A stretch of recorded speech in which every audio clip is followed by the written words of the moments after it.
Bien, la falsedad que Pablo nos mostró hace 2 semanas la podemos denominar, y se denomina normalmente, legalismo.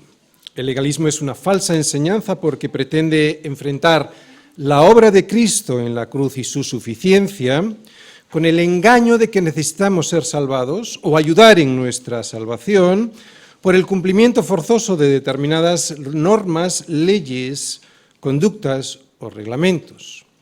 Sin embargo, lo que nos muestra el Evangelio es algo mucho más sencillo e impresionante al mismo tiempo, que todo ya fue hecho por Cristo en la cruz. Por eso el legalismo es una manifestación de orgullo, el orgullo de creer que puedo hacer algo por mi salvación, el orgullo de pensar que Cristo no fue suficiente y que por eso le tengo que ayudar. Legalismo. Lo vimos hace 2 semanas. La falsedad que vimos el domingo pasado, el misticismo, provoca un choque entre Cristo como el único que nos puede dar la verdadera sabiduría y crecimiento espiritual y las visiones, sueños o éxtasis que supuestamente me pueden dar a conocer la voluntad de Dios para mi vida. O sea, que lo que yo siento sobre Dios dictará mi relación con Él y no la palabra. Lo que yo me imagino sobre Dios va a ser lo que condicione mi relación con Él al margen de lo que esté escrito en la palabra. Y todo ello envuelto en un aire de supuesta piedad y humildad de aquel que dice que ha visto lo que no ha visto nunca, o que se ha imaginado, o lo que es peor, que ha visto pero que era del diablo. Por eso el misticismo, aparte de un peligro manifiesto, es una manifestación de vanidad. La vanidad de pensar que a mí Dios me habla más y mejor que a los demás, porque como tengo un mejor acceso a su presencia gracias a mis sueños, éxtasis y visiones. Misticismo. La falsedad que veremos hoy la podríamos denominar ascetismo y pretende conseguir más santidad y una mayor espiritualidad por forzar al cuerpo a cosas que no están en la Escritura e incluso que son contrarias a la Escritura, para así ser mejores delante de Dios. Forzar al cuerpo con cosas tales como no manejes, ni gustes, ni aun toques, en conformidad a mandamientos y doctrinas de hombres. Forzar al cuerpo con cosas como estas es una manifestación de soberbia. La soberbia del yo puedo estar más cerca de Dios que los demás, porque como tengo un mayor dominio de mi cuerpo. Luego hablaremos de la distinción que hay que hacer entre ascetismo y dominio propio, ¿de acuerdo? Porque sí que hay que tener un dominio propio. Orgullo, vanidad y soberbia, esto es lo que producen las obras de la carne como el legalismo, el misticismo y el ascetismo, frente a los frutos del Espíritu. ¿Recordáis? Los frutos del Espíritu son amor, gozo, paz, paciencia, benignidad, bondad, fe, mansedumbre, templanza, y contra tales cosas no hay legalismo, ni misticismo, ni ascetismo que valgan. Los falsos maestros pretendían cambiar la verdad que Dios nos ha revelado en su palabra y que los apóstoles nos han enseñado por un sistema religioso de invención humana en el que los ritos del legalismo, las propias opiniones basadas en los éxtasis, visiones y sentimientos personales del misticismo y las obras de mortificación del cuerpo del ascetismo sustituían a la sencillez del Evangelio. Eso es lo que pretendían los falsos maestros. Esto es lo que hacían y enseñaban los falsos maestros en Colosas. Y esto es lo que a veces, aunque de una manera muy sibilina y sin apenas darnos cuenta, se enseña en ciertos grupos religiosos y en todas las religiones, que tienes que hacer algo para salvarte, que si no haces algo por ti mismo no podrás salvarte. Y esto es lo contrario al Evangelio. El Evangelio nos muestra la posibilidad de recibir un regalo, no un cobro.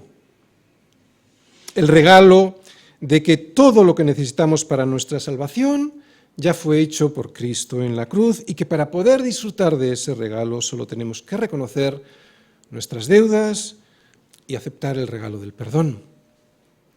Regalo que ahora sí una vez recibido ya produce frutos agradables para Dios, y antes no, antes de recibir ese regalo no, porque ahora, después de recibir ese regalo, sí que ya puedo presentar mis obras ante Dios sin pretender cobrarle nada, porque eso es una aberración ante Dios y ante la obra de su Hijo, sino que lo que le presento ahora, como ya lo tengo todo, son frutos de justicia, que son por medio de Jesucristo, para gloria y alabanza de Dios. ¿Os dais cuenta? Frutos que surgen de un corazón cambiado por medio de Jesucristo, y por eso ahora sí que pueden ser para gloria y alabanza de Dios. Ahora sí que Dios acepta esos frutos. ¿Por qué? Pues porque lo que ahora surge de mí no son obras vanamente hinchado por mi propia mente carnal para recibir los réditos de mi buen comportamiento en forma de salvación, sino que ahora son frutos que le dan la gloria solo a Él, porque son frutos de justicia hechos por medio de Jesucristo y sin esperar nada a cambio. Sin esperar nada a cambio porque, entre otros motivos, ya fue todo hecho sin que yo hiciese nada. Pero al que obra no se le cuenta el salario como gracia, sino como deuda. Esta frase de Pablo en Romanos es demoledora. Es demoledora porque dice claramente que aquel que no acepta el regalo de la salvación de Dios como gracia, sino que lo que busca es ganar su salvación como pago por sus buenas obras, ese tiene que gloriarse, pero no para con Dios. Y todo aquel que pretenda su propia gloria por sus buenas obras, en vez de dárselas a Dios por los frutos de justicia que son por medio de Jesucristo para gloria y alabanza de Dios, ese tendrá que vérselas con Dios cuando esté en su presencia y a ver qué buenas obras presenta.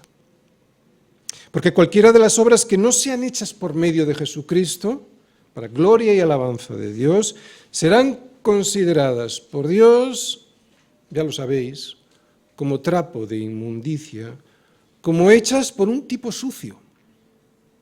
Un tipo sucio es aquel que no ha sido lavado por Jesucristo, por la sangre de Cristo. Sé que esto suena ofensivo para alguien que no ha sido regenerado, para alguien que no ha sido limpiado por la sangre de Cristo, pero es lo que nos dice Isaías. Todos nosotros somos como suciedad, o sea, somos como tipos sucios. Por eso todas nuestras justicias, por eso, son como trapo de inmundicia. Y caímos todos nosotros como la hoja y nuestras maldades nos llevaron como viento. Todos nosotros somos como suciedad, dice Isaías. Suciedad en hebreo es tamei. Tamei, tamei. Eso es lo que gritaban los leprosos por la calle y que reconocía su indignidad para formar parte de la comunidad de Dios que le alababa. Mientras haya alguien que no sea capaz de reconocer y gritar que tiene tamei, tamei, suciedad, suciedad, para poder ser limpiado por la sangre de Cristo, todas las justicias que haga serán como trapo de inmundicia. ¿Por qué? Porque nacen de una naturaleza caída como la hoja, que al caer es llevada por la ira del viento, que es el juicio divino. Os acabo de hacer una exégesis de ese versículo de Isaías 64:6. Y esto es lo que hace el ascetismo, obras de supuesta justicia que para Dios son como trapo de inmundicia. Por eso el hombre necesita gritar y reconocer tamei, tamei, para que pueda ser limpiado por Cristo, y al ser limpiado por Cristo admitir que ya nada puede hacer por su salvación porque está todo hecho. Que todo pues lo que surge ahora de Él no son obras que le justifiquen, sino que está lleno de frutos de justicia por medio de Jesucristo para gloria y alabanza de Dios. ¿Os dais cuenta? Todo lo contrario al ascetismo. ¿Qué es el ascetismo? El ascetismo es una doctrina antibíblica y se basa en una actitud. En la actitud de buscar la perfección y la aceptación por Dios, por mis propios medios, especialmente mediante la práctica de una vida austera y mortificante. y, como siempre pasa con las obras de la carne, olvidándome de lo que Dios dice en su palabra. El ascetismo es el resultado del legalismo, que vimos hace 2 semanas, y del misticismo. ¿Por qué? Porque cuando yo desprecio o minusvaloro la revelación que Dios ha hecho en las Escrituras sobre el sacrificio suficiente realizado por Cristo en la cruz por mis pecados, y primero, le doy valor e importancia al cumplimiento de la ley para mi salvación, legalismo, y segundo, creo que a través de los sueños, de las visiones o de las revelaciones, mías o de otros, reales o imaginarias, y esa mi propia opinión, siempre al margen de lo que dice la Escritura, que con eso yo puedo reconocer y conocer la voluntad de Dios para mi vida, eso es el misticismo, que con el legalismo y con el misticismo lo que haré es terminar mortificando mi cuerpo para conseguir aquello que la ley me dice que tengo que hacer para salvarme, e inspirado en lo que una revelación personal me asegura que tengo que creer para estar más cerca de Dios.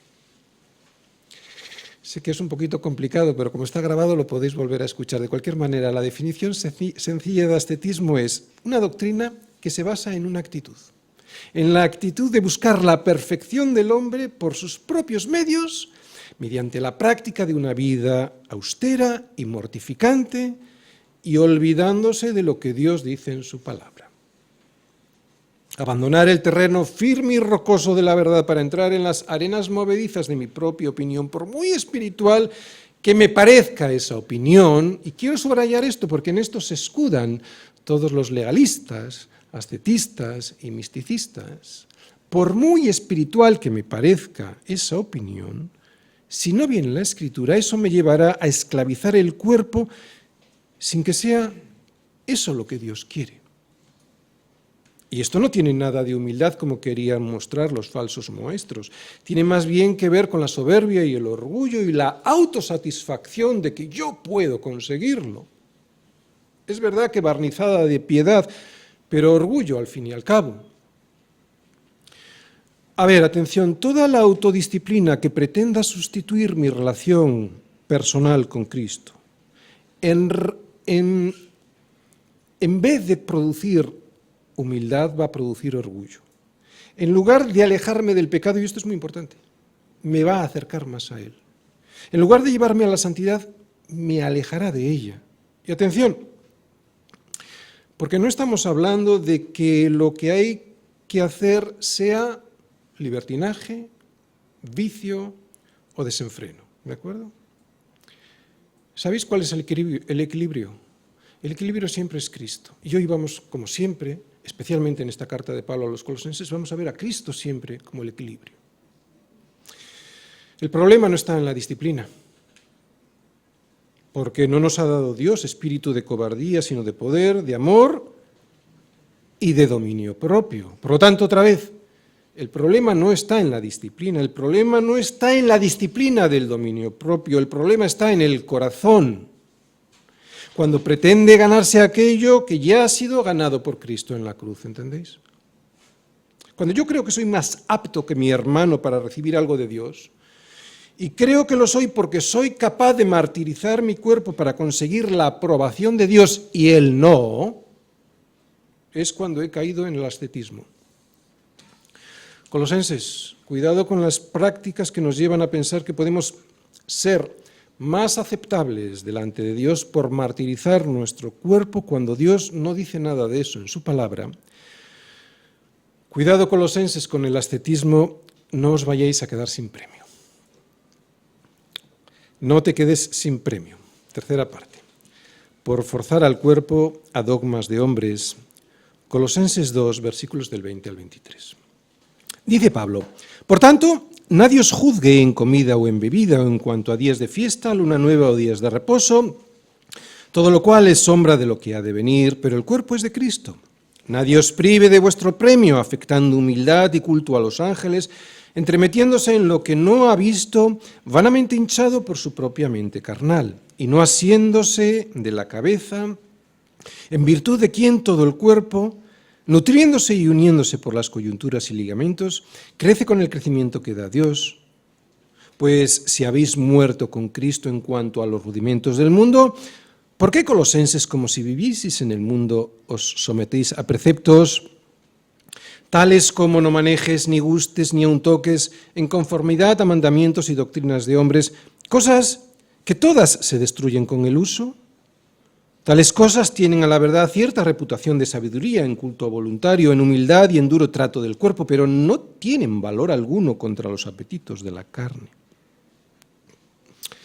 Colosense, no te quedes sin premio, no te quedes sin el premio por querer ganártelo por ti mismo, a través de, ¿recordáis?, el legalismo del cumplimiento de normas, por el misticismo de buscar otro mediador que no sea Cristo para adquirir más conocimiento y crecimiento espiritual, y tercero, por pretender acercarte a Dios por el ascetismo de buscar la perfección y la aceptación de Dios por tus propios medios carnales. ¿Por qué? Pues porque habéis muerto con Cristo.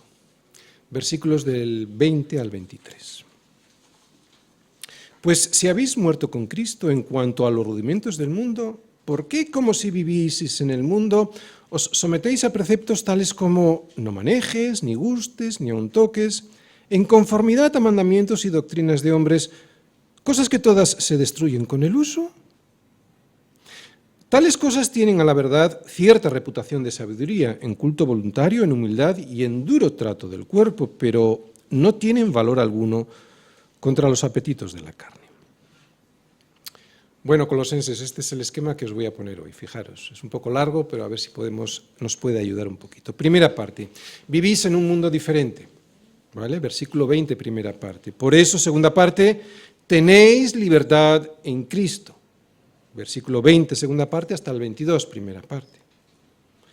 Tercera parte, tenéis libertad en Cristo, por eso no necesitáis estar sometidos a los mandamientos de los hombres, mandamientos que se destruyen con el uso. Cuarta parte, mandamientos que producen una falsa humildad. Quinta parte, mandamientos que imponen un duro trato al cuerpo. Y sexta parte, mandamientos que no pueden hacer nada contra el pecado, sino todo lo contrario. Este sería el esquema. Bien, vamos a intentar explicarlo. Es un poco complicado, pero seguramente si ponéis un poquito de atención, algo aprovecharéis. El ascetismo era un problema entre los colosenses y lo sigue siendo al día de hoy, porque queriendo tener en sus vidas santidad y pureza, ¿y quién no la quiere tener en la iglesia, verdad? Queriendo tener santidad y pureza, resulta que estaban a punto de producir todo lo contrario, orgullo y más pecado. El orgullo de yo lo puedo hacer mejor que los otros y acercarnos más al pecado, que surge al prohibirme a mí mismo algo que Dios considera bueno, pero que sin embargo yo me lo restrinjo. Yo creo que todos aquí hemos hecho, sobre todo después de campamentos o de alguna reunión especial, listas como lo voy a hacer, ¿no? Cosas que evidentemente pues hay que hacer porque están en la Escritura, pero otras que no aparecen en la Escritura, ¿verdad? Lo voy a hacer.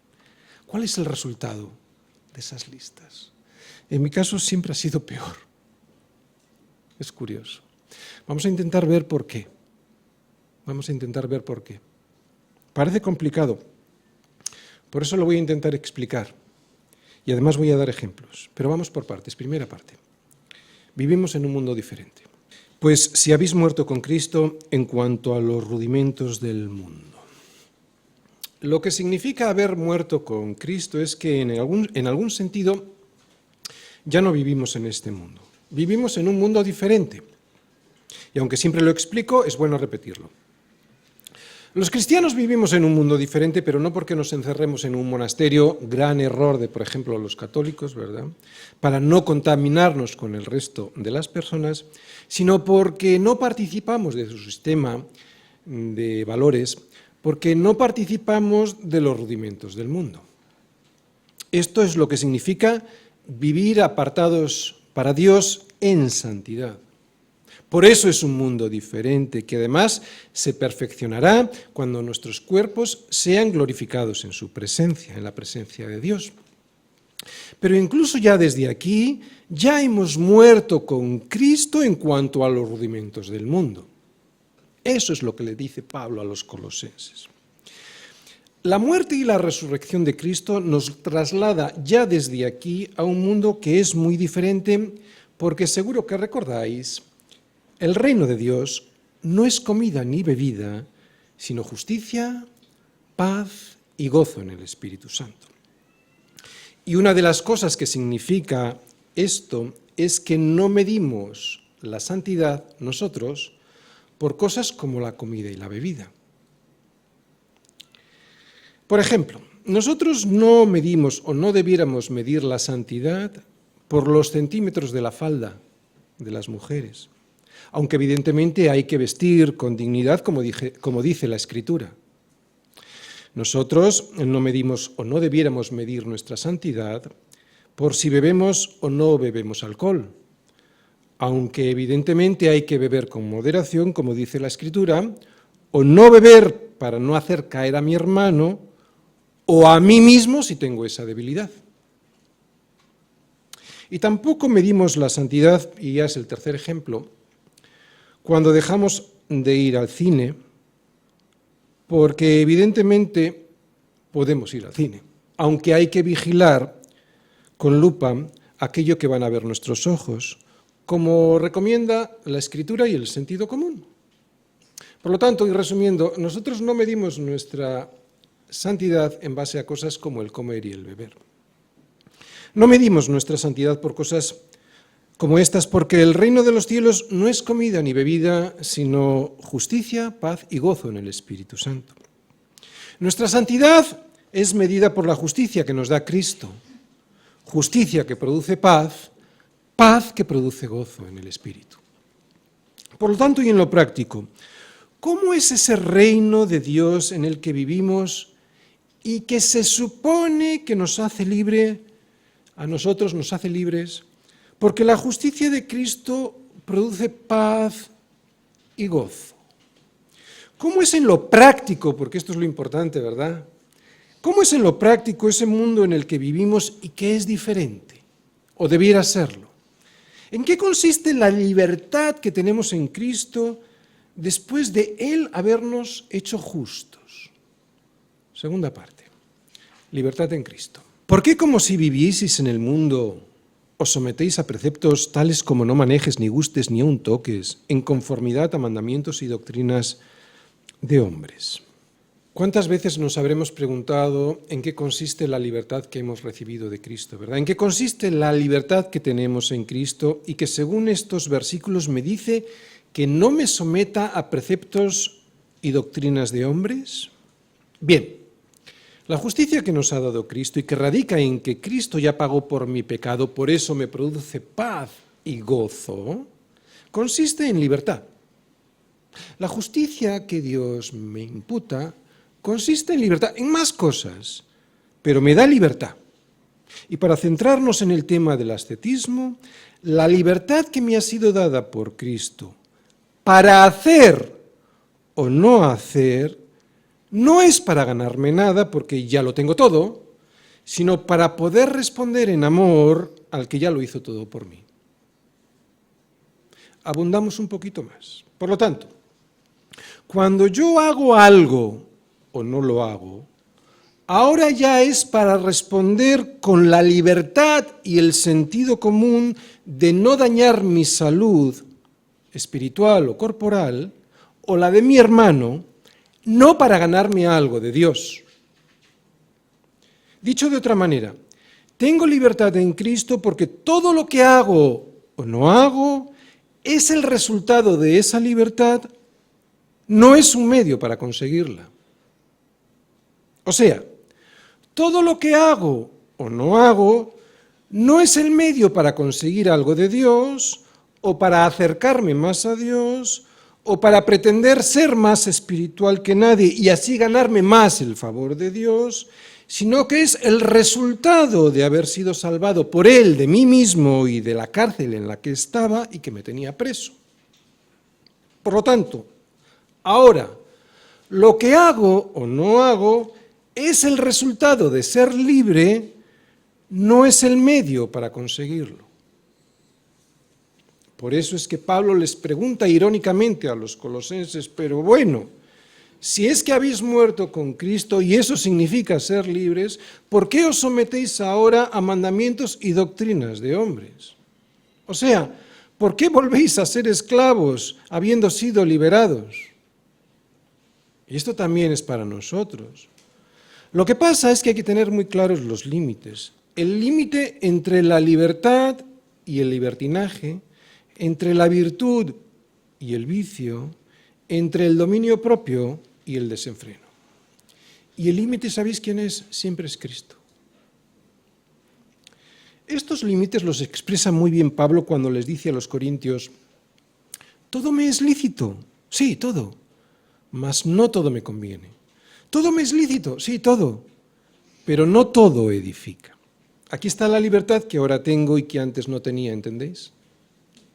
Me separo de lo que no me conviene y de lo que no edifica, y esto es santidad, pero no lo hago para ganarme nada, ni para ser mejor que nadie, ni para ser más espiritual que el resto, sino para poder agradar a Dios. Lo hago para Dios. Lo hago en libertad para Dios. Exactamente igual que hace un hijo con su padre, ¿no? Que le quiere agradar, porque reconoce ese hijo el trabajo que ha hecho su padre para que él esté ahí, ¿no? Tanto trabajo para que él esté, por ejemplo, en la universidad. El trabajo que Dios ha hecho en la cruz para que nosotros estemos en la salvación debiera ser eso, honra y agradecimiento, y por lo tanto responder en honra y en agradecimiento y no estar sometidos a mandamientos de hombres, ¿entendéis? ¿Cuál es el límite? Por eso esta libertad, que se llama santidad, no es otra cosa, como acabo de decir, que agradecimiento, honra y sentido común.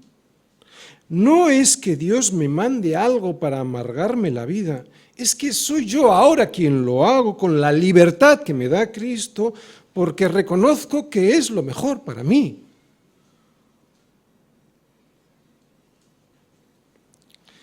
Por eso ahora le doy la gloria y la honra solo a Él, por habérmelo mostrado y por ser Él quien es. Y otra vez hay que repetir un asunto muy delicado.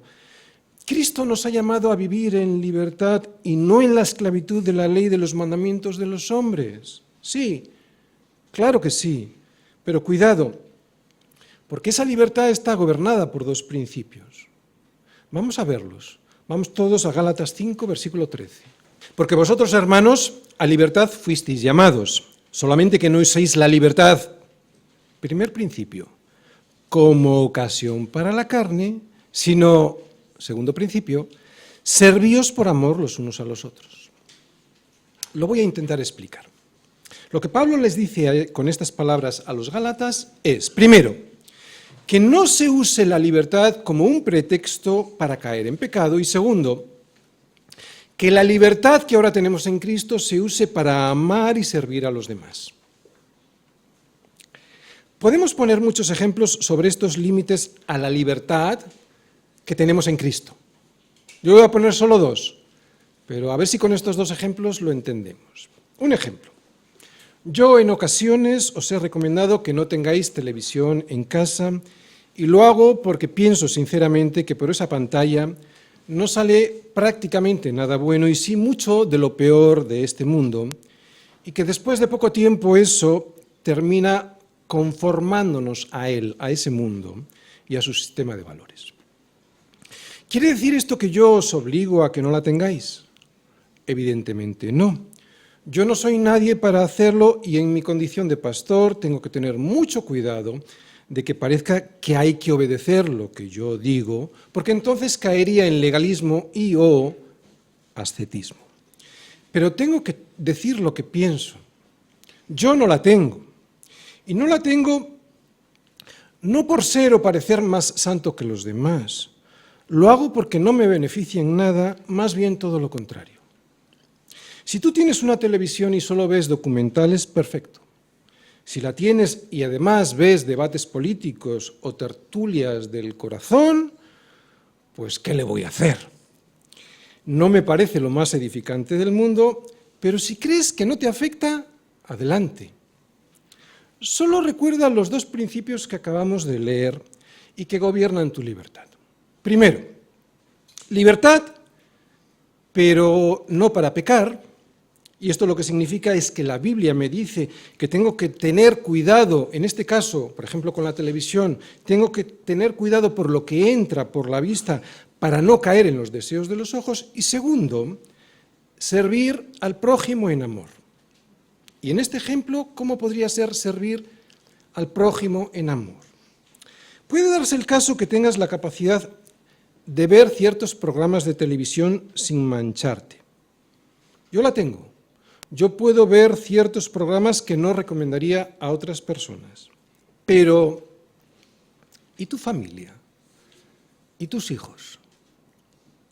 Ahora bien, el ascetismo en este caso sería que no se puede ver jamás la televisión porque eso es pecado y por lo tanto ninguna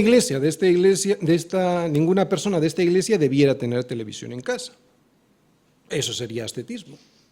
Supongo que algo parecido le pasaría a los colosenses con cosas tales como no manejes, ni gustes, ni aun toques. Otro ejemplo. ¿Tenemos libertad para beber bebidas alcohólicas? Sí, claro que sí. La Biblia no lo prohíbe, es más, en algunos casos hasta lo estimula. Yo personalmente puedo beber alcohol, no es algo que me fascine, pero jamás he tenido ningún problema. Sin embargo, otras personas sí que lo han tenido o lo pueden llegar a tener. En este caso, la libertad consiste en no acercarse a ninguna botella, ni yo, si tengo el problema, ni yo, si hay un hermano en mi presencia que sí lo tiene, aunque yo no lo tenga. Recordamos los dos principios que gobiernan mi libertad, en este caso. Primero, tengo libertad, pero no para pecar, y esto lo que significa es, en este caso del vino o del alcohol, que las Escrituras no condenan el vino, es más, Jesús convirtió el agua en vino y hasta le llamaban bebedor. Lo que sí hace la Biblia es condenar la borrachera. Segundo, servir a tu prójimo en amor. Puede darse el caso, como me pasa a mí, que tengas la capacidad de poder consumir alcohol sin caer en pecado.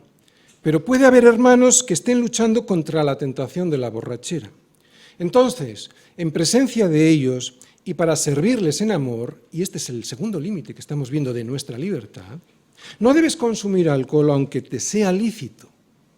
Cuando el uso de tu libertad es causa de conflicto en otras personas, es el momento de limitar tu libertad, en este caso por amor a otros.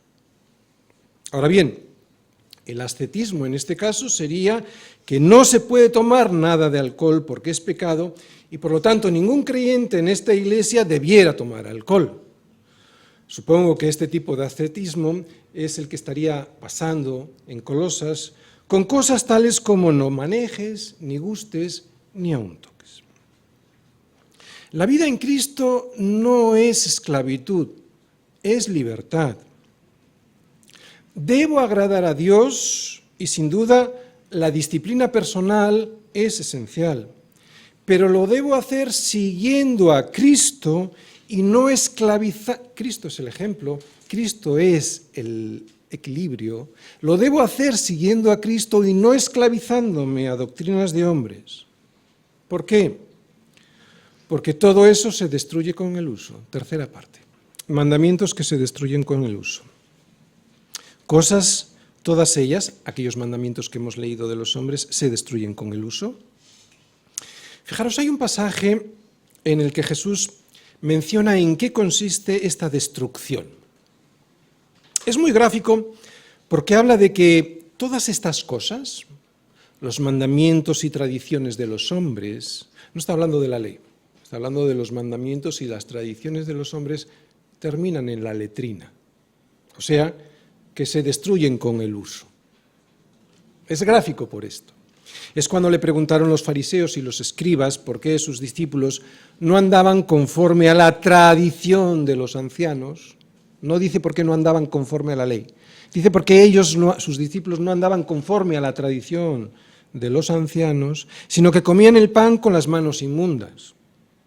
Evidentemente no le recriminaban a Jesús que sus discípulos tuviesen las manos sucias al comer, sino que no se las lavaban ceremonialmente para ser hechos puros.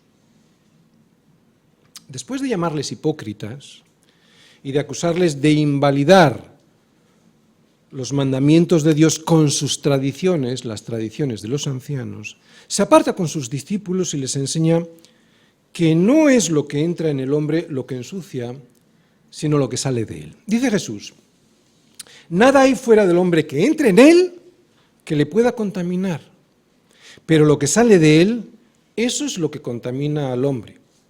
¿No entendéis que todo lo de fuera que entra en el hombre no le puede contaminar porque no entra en su corazón sino en el vientre y sale a la letrina? Esto decía haciendo limpios todos los alimentos. Bien, haciendo limpios todos los alimentos y diciendo de alguna manera dónde terminaban los mandamientos de los hombres después de ser usados. Lo expresa muy gráficamente, dice, en la letrina, destruidos, porque no pueden santificar el corazón, esos mandamientos de los hombres, no pueden santificar el corazón, que es el centro del hombre y su toma de decisiones, donde radica la toma de sus decisiones. Por lo tanto, cosas tales como no manejes, ni gustes, ni aun toques, como son cosas que no entran en el corazón para ser cambiado, son cosas que son absolutamente intrascendentes, porque lo que tiene que cuidar el hombre es su corazón. Porque es lo que sale del corazón lo que contamina al hombre. Aunque yo cuide mucho mi conducta y mi alimentación, aunque me encierre en un convento apartado del mundo y rodeado de normas y de mandamientos de hombres que me alejen de toda mundanalidad, ¿qué hago con lo que tengo dentro, con lo que llevo dentro? Porque el problema no está fuera, el problema lo tengo dentro, en mi corazón. Y es que aunque me escape a lo alto, me encierre en lo profundo y haga cosas tales como no manejes, ni gustes, ni aun toques, sigo estando conmigo mismo, y si mi corazón está lejos de Dios, que es quien puede cambiarlo, seguiré con problemas de santidad. Es más, a veces es peor, porque estas cosas, no toques, no manejes, ni aun gustes, estas cosas exacerban el pecado que está dentro de mí.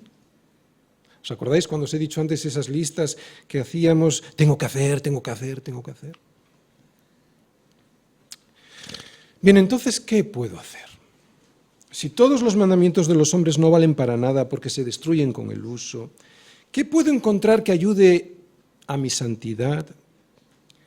Porque permanezca eso que quiero que ayude a mi santidad y no se destruya con el uso. Pues Pablo nos lo va a decir la próxima semana en el capítulo 3, yo os lo adelanto. Poned la mira en las cosas de arriba, no en las de la tierra. Colosenses, mirad a Jesús, porque solo Jesús permanece. Cosas tales como no manejes, ni gustes, ni aun toques, en conformidad a mandamientos y doctrinas de hombres, no valen porque son cosas que todas ellas se destruyen con el uso. Lo único importante es Jesús y, atención, el ejemplo que de Jesús puedo seguir. Él es lo importante porque Él es lo que permanecerá para siempre. Y sabemos que Él puso también límites a su libertad. Él no vivió en vicio, ni en libertinaje, ni en desenfreno. Él hizo morir lo terrenal en su vida y eso no es ascetismo. Y yo, si quiero llegar al final de mi carrera, sé que hay cosas que voy a tener que limitar y eso no es ascetismo. Seguir su ejemplo en libertad, pero no para pecar. Primer límite a mi libertad. Y en amor al prójimo, segundo límite. Son los dos principios, recordáis, que deben gobernar mi libertad. Eso es lo que cambiará mi corazón y no las normas y tradiciones que me imponen los hombres y que terminan en la letrina después del uso. Fíjate si no valen para nada estas cosas que imponen los hombres, que producen una falsa humildad, imponen un duro trato al cuerpo y no pueden conseguir nada contra el pecado. Versículo 23, vamos a ver la cuarta, quinta y sexta parte. Tales cosas tienen, a la verdad, cierta reputación de sabiduría en culto voluntario, en humildad y en duro trato del cuerpo, pero no tienen valor alguno contra los apetitos de la carne. Bien, lo primero que vemos y que nos llama la atención es que Pablo dice que todas esas cosas que hacen los ascetas en culto voluntario, las hacen en culto voluntario, quiere decir. O sea, lo que quiere decir esto es que no se lo ha pedido nadie que lo hagan, ¿no? Dios no le ha pedido que hagan eso, por eso dice culto voluntario. Las hacen ellos porque quieren. ¿Entendéis la diferencia? Es un culto que parece sabio, pero no es la sabiduría de Dios.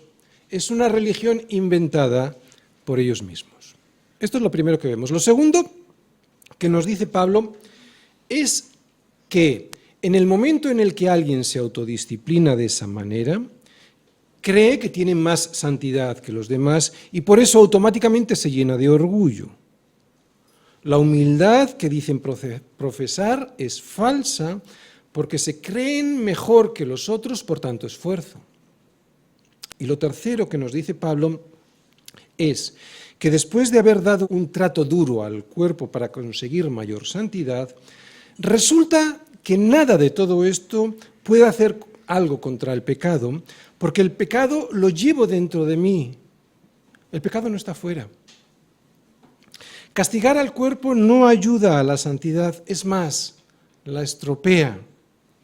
El ascetismo no promueve la santidad, sino que provoca el orgullo y alimenta la carne.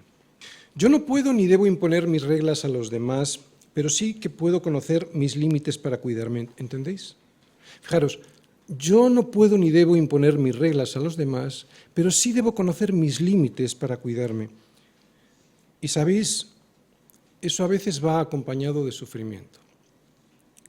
Dicen los católicos que el sufrimiento santifica, pero eso es una gran mentira. La santidad es vivir apartados para Dios. El sufrimiento no santifica. Lo que sí es verdad es que la santidad siempre va acompañada de sufrimiento, que no es lo mismo. No tengo que buscar el sufrimiento para santificarme. Eso es ascetismo. Otra vez, no tengo que buscar el sufrimiento para santificarme. Eso es ascetismo. El sufrimiento no santifica. Lo que sí que es verdad es que la santidad siempre lleva aparejada el sufrimiento, que no es lo mismo. Termino. Acabamos de ver que uno de los problemas que acechaban a los colosenses, el ascetismo, consistía en que los falsos maestros les estaban prohibiendo muchas cosas buenas, con la supuesta afirmación de que esas cosas les harían, si las practicaban, impuros, les alejarían de Dios y no les darían nada de santidad. Seguramente que estos falsos maestros les presionaban para que dejaran de comer su comida favorita, para que no bebiesen la bebida con la que disfrutaban, para que se olvidaran de los pasatiempos con los que se divertían, o incluso para que se abstuviesen de las relaciones sexuales con sus cónyuges. Todo ello con la excusa de que gracias a esa mortificación del cuerpo podrían llegar a ser más espirituales. Sin embargo, Pablo les dice que privarse de cosas que Dios no ha prohibido no vale para nada, que les lleva al orgullo y que además se siguen llevando encima el pecado porque, queriendo yo hacer el bien, hallo esta ley, que el mal está en mí. Son cosas que, aunque tienen cierta reputación entre los hombres, no tienen ningún poder contra los apetitos de la carne. No importa la cantidad de autodisciplina que seas capaz de soportar, eso no me libra de este cuerpo de muerte. Hasta que no esté con él, la solución para librarme de este cuerpo de muerte, sin caer en el ascetismo, solo se encuentra en Jesús, en aferrarme a Jesús, en asirme a la cabeza que es Cristo. No tengo ninguna posibilidad de permanecer firme en la vida cristiana si no me aferro a Jesús, que es quien me cambia el corazón. Él es mi equilibrio y mi sabiduría. Otra vez, Él es mi equilibrio y mi sabiduría, no los mandamientos de los hombres ni las doctrinas de los hombres. Y aunque a Jesús le acusaban de comilón y de bebedor de vino, el reino de los cielos no es comida ni bebida, el reino de los cielos es Jesús. Él es mi equilibrio y mi sabiduría. Él es mi libertad y mi límite. Él es la plenitud de mi vida. El Evangelio es Jesucristo. Por eso Cristo es, primero, el fin del legalismo, que es lo que vimos en la primera parte, porque Él es el final de la ley. Los que estamos en Cristo ya no somos condenados por ella, porque el fin de la ley, el final de la ley es Cristo para justicia a todo aquel que cree, dice Pablo en Romanos 10:4. Cristo también es el remedio contra el misticismo, porque los que hemos sido encontrados por Cristo ya no necesitamos otros conocimientos y experiencias y buscar fuera de Él lo que tenemos en Cristo, porque nosotros sabemos que no hay nada fuera de Él, que es en Él en quien están escondidos todos los tesoros de la sabiduría y del conocimiento, que Cristo y su palabra son completamente suficientes. Y por último, Cristo es la negación del ascetismo. ¿Recordáis? Le llamaban comilón y bebedor de vino. Es la negación del ascetismo. Es gracias a Él que puedo tener libertad y ser salvo. Su sacrificio fue totalmente suficiente para mí, sin que yo tenga que añadir sufrimiento para salvarme. Eso sería un desprecio al poder que tiene la sangre de Cristo derramada en la cruz por mí. Todo se trata de Cristo. Todo el mensaje del Evangelio es Cristo, Cristo crucificado. Por lo tanto, mi vida debe estar centrada en Cristo, en la vida y en la obra de Jesucristo. Lo que hemos visto hasta este capítulo 2 de la carta a los Colosenses es la respuesta que Dios da a la necesidad del hombre. Y esa respuesta es la persona de Jesucristo, la persona y la obra de Jesucristo. Es cierto que Pablo lo explica de una manera teológica, un poco teórica, poco práctica.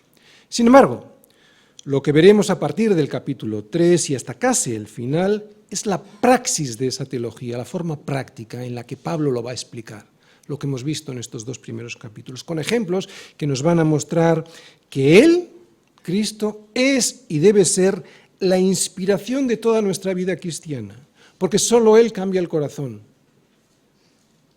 no los mandamientos y las doctrinas de los hombres. No sé si ha sido muy difícil la predicación. No sé cuántos de aquí habéis hoy aprendido algo, porque es complicado. Pero me sería suficiente si la frase que yo os voy a decir ahora quedara en vuestro corazón.